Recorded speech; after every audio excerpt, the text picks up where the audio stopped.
Gary Neville is alongside me. Gary, we're just talking about today's prospects and Liverpool obviously looking to get over the line in the title race. Do you think it's a foregone conclusion, or can Spurs come here and spoil the party? I don't think so, and that's not just being overly negative. I think that Liverpool today, it's the greatest day. It really is, for the club, for the players, for the fans. I was travelling down here a couple of hours ago and saw the old retro shirts out with the crown paints on it, and you can see the feel, the atmosphere outside. The players, Liverpool players, will not make a mistake today, and Spurs, to be fair, got a real priority in Europe. They've been poor in the league. They don't have a great record here, so I can't see Liverpool slipping up at all. They will do it today and put me out of my misery. I was speaking earlier about Arne Slot's appointment and saying it wasn't a serendipitous appointment. No. There was no chance really taken. They've done the homework, they've done the due diligence, and they found the right successor to Jurgen Klopp.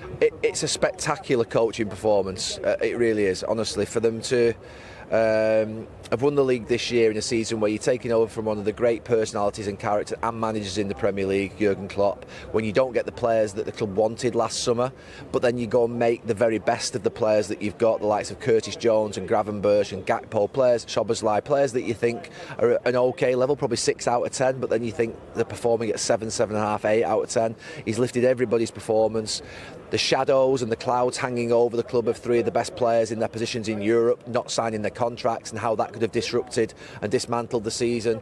Having to cope with being the Liverpool manager, it shouldn't be underplayed, you know, how important football is here in Liverpool, the statesman-like position of being the Liverpool head coach, manager, whatever you want to call it, and he's just adapted to everything brilliantly. He's one of the great coaching performances, and I think it needs saying, and on a day like today, he'll be crowned obviously a champion as well, which is, it's bloody hard to win a Premier League title. Even the contract situation surrounding Trent Alexander-Arnold, Mo Salah, Virgil van Dijk has not derailed anything. He's handled that pretty well. Smooth in every press conference, to be fair, from day one. Even after the Everton game, I think, where at Goodison Park he got a little bit heated in the last couple of minutes. Obviously Tarkowski scored.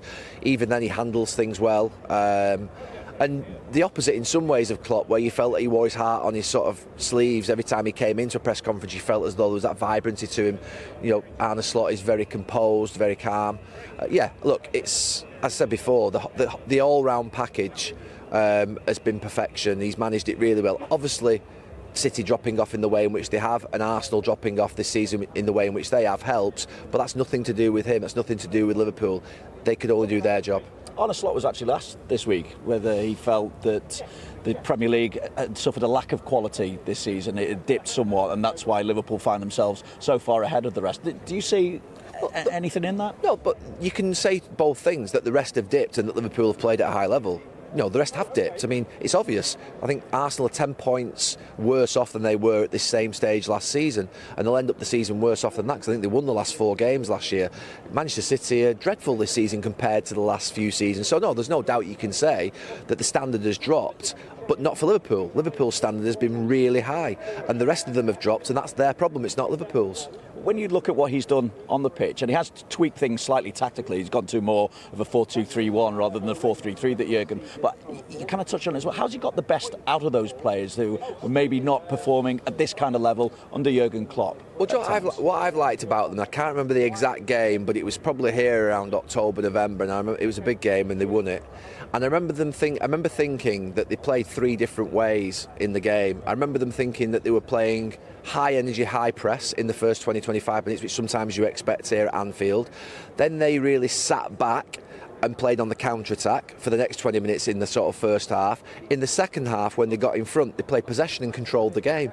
And I thought, you still can have, you know, this idea of you have a philosophy and you can only play one way, you can still have a really good side, a great achievement like this season, where you've got a team that can adapt to different points of the game, because it sort of aligns with my thinking of what a football team should be. If you have to sit back and defend because the other team are really good having a period of a game, you have to be resilient, you have to sit there in your shape, compact, and not let people through, and that's what Liverpool do really well. And then you think, okay, we're from that, we have to counter-attack. Well, they do that brilliantly through Diaz and Gakpo and Salah and obviously Nunez and Jota. And then you think for that next bit, can you control games, particularly against teams from mid-table and lower when you're 1 and 2-0 up? And they can do that as well. So they can play the sort of 3 or 4, and they can be direct. The likes of Van Dijk and Trent Alexander-Arnold play long passes from the back to front, over the top. They don't always look for that sort of sideways and sort of little 10-yard pass. They do play 50, 60-yard sort of raking passes. I can see now that Van Dijk will be doing that out to Salah already this afternoon. So for me, that's what I've enjoyed about Liverpool this season, the idea that they've adapted, particularly in the big games, from 120 minutes to another, of what the game needs and what the moment needs in that match. You played such a big part in knocking this football club off its perch, as Alex Ferguson famously said. Will there be any personal sadness today when Liverpool eventually make it 20 league titles? I just said on the show, this should cause tremors at Old Trafford. This should, it's painful.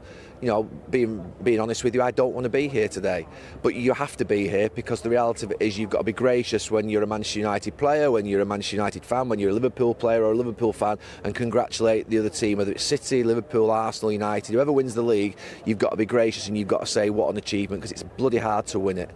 But it's painful. Yeah, it's been painful for the last 10 years because Liverpool and Manchester City have been the most dominant teams.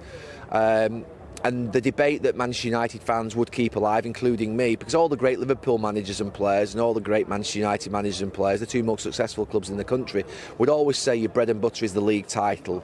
And Manchester United had won more than Liverpool up until obviously probably about 2 hours, 3 hours time. And that's where you could sort of keep the sort of argument alive around who's the most successful club. The minute that Liverpool go level with Manchester United on league titles because they've won more European Cups, that debate is over for a period, certainly for 12 months at least, and probably more, because Manchester United don't look like they're going to win the league in the next year or two. So yeah, it's painful. Manchester United had to work hard to get above Liverpool in league titles, to win 13 unanswered, to get to a point whereby they went from 7 to 20 was a monumental achievement. But football is in cycles. No one's got a God-given right to win the league, but over at Old Trafford, in the boardroom, the ownership, the playing side of things, the training ground, the fan base, it should cause real tremors all the way through. And with the fan base, it absolutely hurts like hell. Great stuff, Gary. Thanks very Thank much as ever, and safe to say we're expecting a title winning party here at Anfield this afternoon, and it is of course live on Sky Sports as well.